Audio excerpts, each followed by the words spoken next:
I'm Amy Sierra. I am the Junior Minister of State for Manicaland province.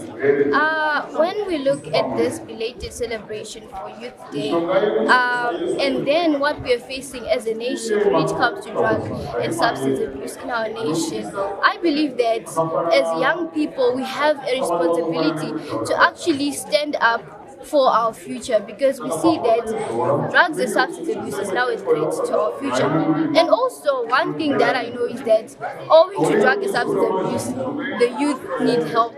And what type of help am I talking about? I actually mean that we need to have therapists here so that before they grab that bottle, at least they can have someone to talk to about their problems and they can get help before they opt for drug and substance abuse. But I believe that if we come together as a nation, there's nothing that can stop us from fighting and winning this battle against drug and substance abuse. We are here in commemoration of the Manicaland National Day happening on the 24th of May.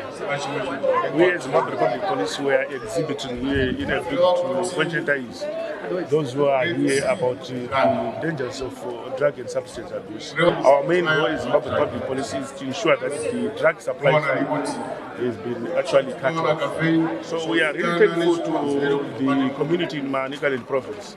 We have been on the radio conscientizing the public about the dangers of drug and substance abuse, especially methamphetamine. So we are seeing that we are receiving a lot of tips, and a number of arrests have been made, and the accused persons referred to court. So we are really thankful about that. Saka muchidimbu tiri kuti izuva rinotikoshera rekuedza kutaura ndizvo munhu wese pese pauri pane muyuthi mutaurirewo edze kumuonesa kuti nyaya yemadrugs yakashatire pai. Ndozvo takaunganira pano nhasi izuva rinotikoshera. Achita henyu.